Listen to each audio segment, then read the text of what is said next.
Selamat pagi atau siang Pak Licin. Pada kesempatan kali ini, saya Satrio dari kelompok K1 akan mempresentasikan perbandingan populasi terhadap total kasus COVID-19, total kematian, dan pengaruh populasi yang sudah divaksinasi dengan lengkap. Pada peta, dapat dilihat total kasus COVID-19 di mana gradasi warna menunjukkan total kasus, di mana semakin gelap warnanya maka makin banyak kasusnya. Sebagai contoh, dipilih benua Asia. Dapat dilihat bahwa warna tergelap adalah India, dengan total kasus kurang lebih sebanyak 17 miliar jiwa. Selanjutnya juga ditampilkan negara dengan populasi terbanyak dengan visualisasi waterfall chart yang pernah dijelaskan pada materi Advanced Visualization. Dapat dilihat, Cina menduduki urutan tertinggi dengan populasi terbanyak, diikuti dengan India, lalu diikuti dengan United States atau Amerika Serikat, lalu Indonesia di posisi keempat, dan terakhir ada Pakistan.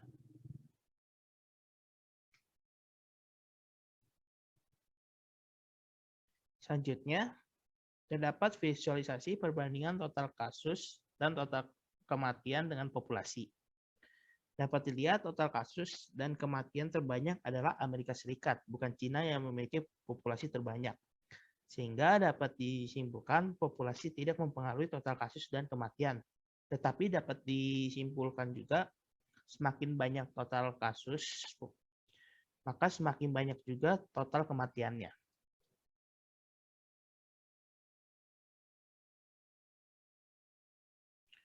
Selanjutnya visualisasi populasi yang sudah divaksinasi lengkap. Dapat dilihat India menempati urutan pertama, diikuti Amerika Serikat, Cina, Indonesia, lalu Pakistan.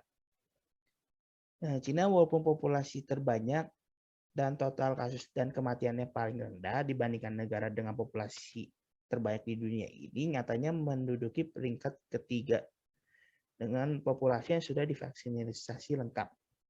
Hal ini menunjukkan bahwa vaksinasi mempengaruhi laju total kasus dan kematian. Perkenalkan, nama saya Aldi Nova Suryadi. Sekarang saya akan mempresentasikan untuk story yang telah dibuat oleh kelompok kami. Oke, terlebih dahulu di sini story yang akan dibahas adalah di sini akan melihat hubungan untuk fasilitas cuci tangan, kematian, dan banyak kasus baru berdasarkan geografi dan dilihat berdasarkan kurun waktu tertentu. Sekarang bisa dilihat di sini ada dari gambar bisa dilihat ini adalah banyaknya kasus baru tiap harinya. Terlihat bahwa ada peningkatan di bulan Januari tanggal 19 2022. Oke. Lalu di sini bisa dilihat juga untuk berdasarkan benuanya. Misal dilihat ingin benua Eropa, dilihat di sini rata-rata cuci tangannya, fasilitas cuci tangannya paling besar, bisa diklik. Lalu akan dimunculkan di sini berdasarkan benuanya. Seperti itu, bisa dilihat dari untuk benua Eropa di sini kasus kematian yang paling besar ada di Rusia ya. Oke. Seperti itu. Lalu di sini bisa dilihat juga berdasarkan kurun waktu yang diinginkan. Semisal di sini hanya diinginkan dari tanggal 6 bulan 10 2020 sampai tanggal 21 bulan 6 2022. Hasilnya akan sebagai berikut. Bisa juga di sini dilihat berdasarkan negaranya. Kita hanya perlu mengklik berdasarkan negaranya. Semisal ingin melihat United States, ini kita klik. Nanti akan dilihat berdasarkan negaranya untuk banyak kasus barunya. Seperti itu. Lalu tentu saja di sini hanya dilihat untuk berdasarkan kurun waktu tertentu. Bagaimana untuk melihat di satu waktunya? Semisal di tanggal di sini kita lihat untuk secara keseluruhan ya. Misal di sini kita lihat ada peningkatan di Januari tanggal 19 2022. Kita ingin melihat kasus baru pada satu tanggal tersebut. Oke, berarti kita bisa lihat ke story selanjutnya. Di sini diinginkan misal tanggal tadi ya. 19 Januari 2022. Sebagai berikut kita klik. Oke, nah di sini mungkin gambarnya tidak terlalu terlihat. Ini kita bisa filter berdasarkan adalah benuanya, tinggal diklik akan muncul sebagai berikut. Di sini ditampilkan dalam bentuk di sini waterfall chart. Oke. Jadi ini banyak kasus barunya terlihat terjadi peningkatan yang besar di North Amerika ya. Seperti itu. Oke, lalu yang kedua itu ada di Meksiko. Banyak kasus barunya bisa dilihat adalah 109.895. Seperti itu ya. Lalu ini juga bisa dilihat untuk banyak. Ini kan kasus baru, kita bisa lihat juga untuk kematiannya secara serupa. Banyak kematiannya seperti itu. Oke, tinggal dipilih tanggalnya. Di sini misal ingin tanggal 7 Maret 2020. Oke, dilihat ingin misalnya Eropa. Ini tinggal diklik yang Eropa. Nanti akan terlihat gambar sebagai berikut. Yang paling besar terjadi kematian di Italia pada tanggal tersebut. Oke. Selanjutnya, ada juga story di sini untuk melihat hubungan positive rate. Oke. Dengan variabel-variabel lain. Di sini kita bisa lihat ya serupa di sini bisa lihat berdasarkan benua ya. Di sini misalnya ingin melihat di South America ini rata-rata positifnya sangat besar ya, tertinggi. Ini bisa kita klik, nanti akan dimunculkan untuk benua di sini South America saja ya. Seperti itu. Lalu ini rata-rata perharinya ya. Jadi dilihat berdasarkan perharinya. Hal serupa juga ini lalu ada total yang melakukan tes COVID-nya bisa ditampilkan di sini ya. Oke, nah di sini dimulai dari tanggal berikut ya. Tanggal 1 bulan 1 2020 sampai tanggal 20 bulan 6 2022. Ini juga sama bisa disetting untuk waktu yang kita inginkan. Lalu di sini bisa dilihat juga hubungan antara rata-rata positif dengan yang mengikuti tes baru ya. Bisa dilihat di sini waktu terjadi peningkatan yang garis biru ini adalah positifnya ya, rata-rata positif. Itu hampir serupa waktunya berdekatan dengan di sini adalah bisa dilihat yang melakukan tes baru ya. Hal serupa juga terjadi pada untuk yang grafik yang di bawah rata-rata positif dengan banyak kasus barunya. Peningkatan rata-rata positifnya sama dengan ketika terjadinya banyak kasus baru ya. Paling tingginya bisa dilihat sama. Dan terendahnya juga bisa serupa, kelihatan pergerakannya itu serupa ya. Seperti itu. Nah, ini bisa dilihat ini berdasarkan lokasi yang diinginkan ya. Misal di sini ingin Andorra saja, kita tinggal diklik, nanti hasilnya akan muncul sebagai berikut. Tapi di sini karena tidak ada data lengkapnya, jadi tidak muncul ya untuk grafik yang atas. Bisa juga disetting untuk hal lainnya. Seperti ini. Selanjutnya, presentasi akan dilanjutkan oleh Claudia. Untuk selanjutnya, saya Claudia Priscilla akan mempresentasikan mengenai kondisi suatu negara berdasarkan persentase populasi yang telah menerima vaksinasi lengkap.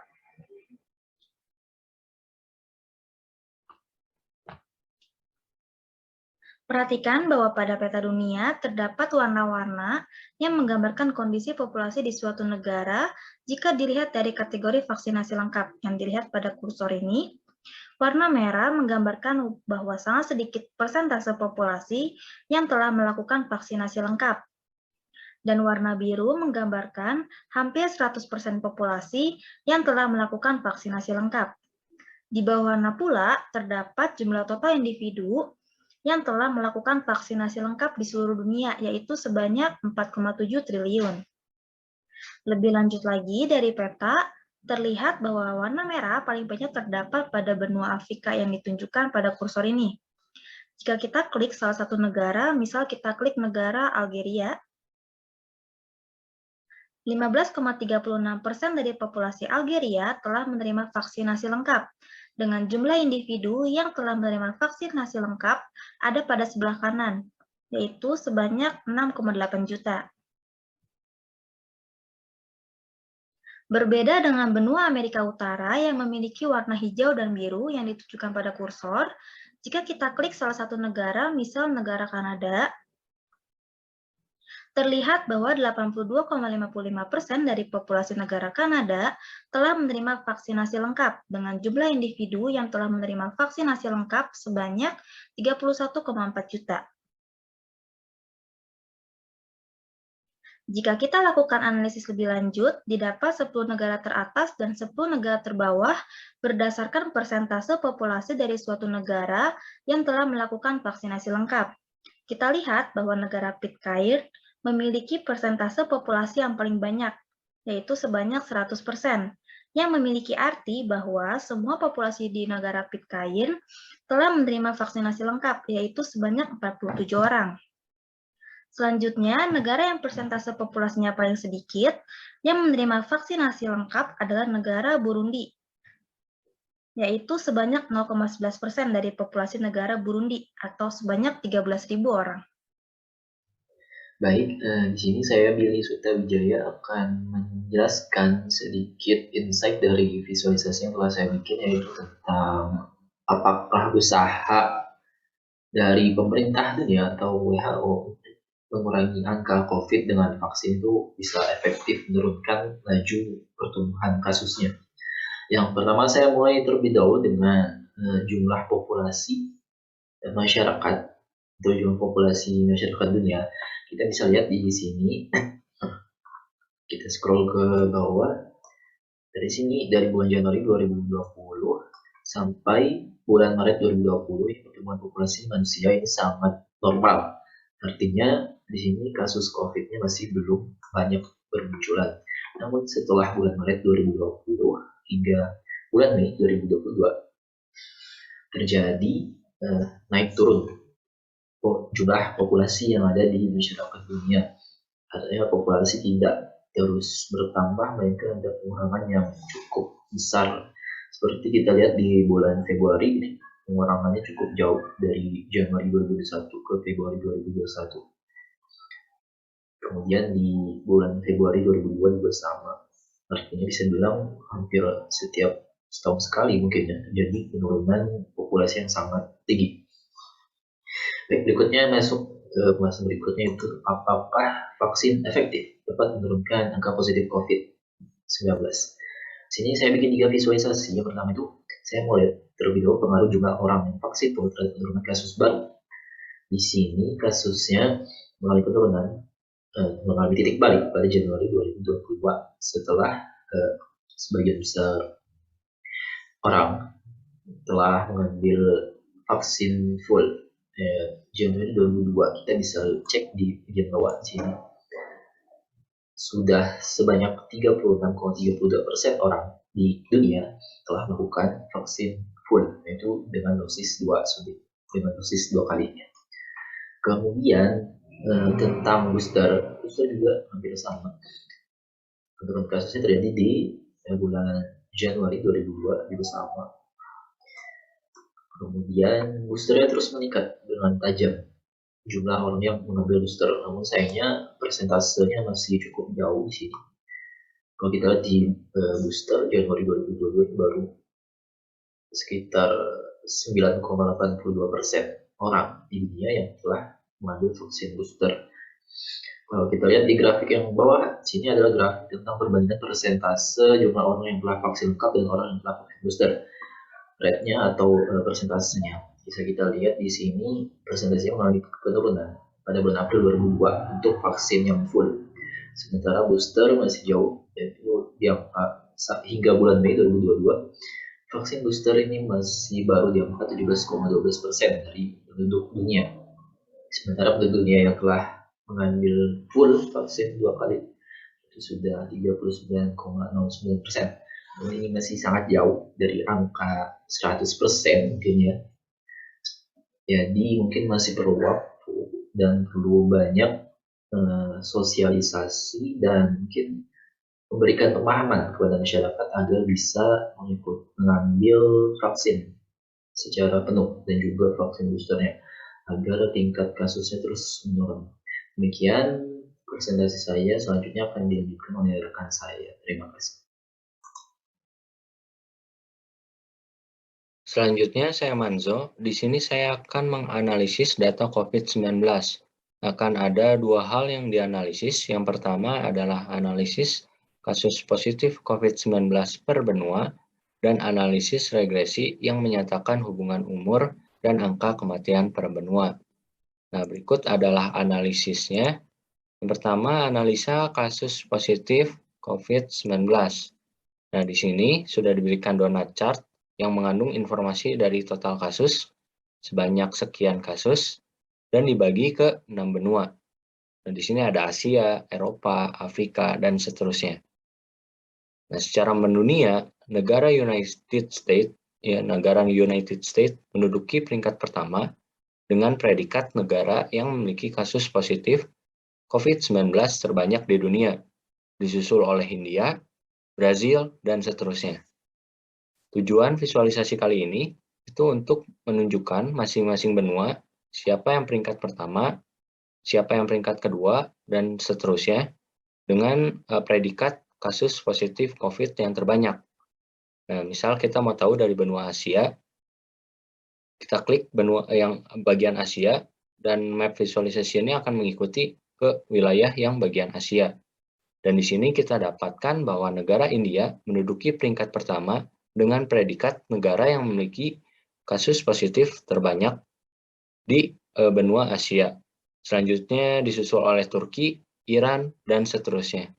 Misal kita melihat yang benua Eropa, ya kita tinggal klik yang bagian Eropa, dan ya map visualisasi ini akan mengikuti ke bagian yang Eropa, dan kita lihat di sini negara Prancis merupakan negara dengan peringkat yang pertama dengan predikat memiliki kasus positif COVID-19 terbanyak di benua Eropa. Selanjutnya akan dianalisa mengenai hubungan antara total kematian dengan usia 65 tahun ke atas. Nah, di sini untuk analisanya kita menggunakan regresi polinomial berderajat 3. Nah, sebelumnya kita tahu bahwa lansia atau orang yang sudah berumur atau di sini 65 tahun ke atas, itu jika terjangkit atau terpapar virus COVID-19 akan berbahaya untuk keberlangsungan hidupnya dibanding dengan orang muda yang masih remaja atau masih dewasa dan seterusnya. Nah, di sini akan dicari dengan menggunakan regresi polinomial berderajat 3 hubungan antara total kematian dengan umurnya, dengan umur yang 65 tahun ke atas itu, apakah berhubungan atau tidak. Nah, visualisasi yang dipakai di sini ada total kasus yang tadi, yang sebelumnya, dan ini ada regresi polinomial, hasil regresi polinomial berderajat 3, dan diperoleh nilai R-square-nya itu menjauhi 1. Maka dapat diambil kesimpulan bahwa secara mendunia, ya, total kematian dengan umur itu kurang berkaitan atau kurang berkaitan erat. Nah, di sini kita bisa lihat bahwa negara India ya secara global, secara mendunia itu merupakan peringkat pertama. Ya, peringkat pertama dengan penduduk banyak lansianya, disusul oleh China dan seterusnya. Nah, di sini tujuan dari visualisasi ini ingin melihat bagaimana hubungan tiap benua antara total kematian dengan umur yang lansia itu. Nah, di sini kita akan amati benua Asia. Jadi kita tinggal klik yang benua Asia. Nah, kita dapatkan garis regresi polinomial berderajat 3-nya sebagai berikut, di mana R-square-nya itu mendekati 1. Jadi kita dapat kesimpulan bahwa total kematian ini sangat berhubungan dengan umur. Ya, dan di sini kita lihat pada bubble chart-nya. Nah, India, ya, di India itu merupakan negara yang tadinya itu negara dengan peringkat pertama di Asia yang memiliki kasus positif COVID-19 yang paling banyak. Ternyata India juga memuat lansia yang paling banyak juga. Nah, jadi ada hubungan erat antara total kematian dengan umur yang 65 tahun ke atas. Mungkin selanjutnya akan diamati yang benua North America. Nah, di sini benua North America diperoleh garis regresi sebagai berikut, di mana ya R-square-nya itu mendekati 1. Dan di sini kita bisa lihat pada bubble chart-nya, ternyata United States yang tadi yang memiliki banyak kasus positif itu secara mendunia itu merupakan peringkat pertama, jadi dia yang paling banyak. Dan di benua North America ternyata dia juga memiliki yang punya paling banyak lansianya dibanding negara-negara yang lain. Jadi dari benua Asia dan North America dapat disimpulkan bahwa regresi polinomial berderajat 3 ya berlaku gitu. Jadi jika seseorang terjangkit virus COVID-19 di usia lebih dari 65 tahun, maka dapat dibilang mempengaruhi keberlangsungan hidup orang tersebut. Sekian presentasi dari kelompok kami. Mohon maaf jika ada salah kata, dan terima kasih.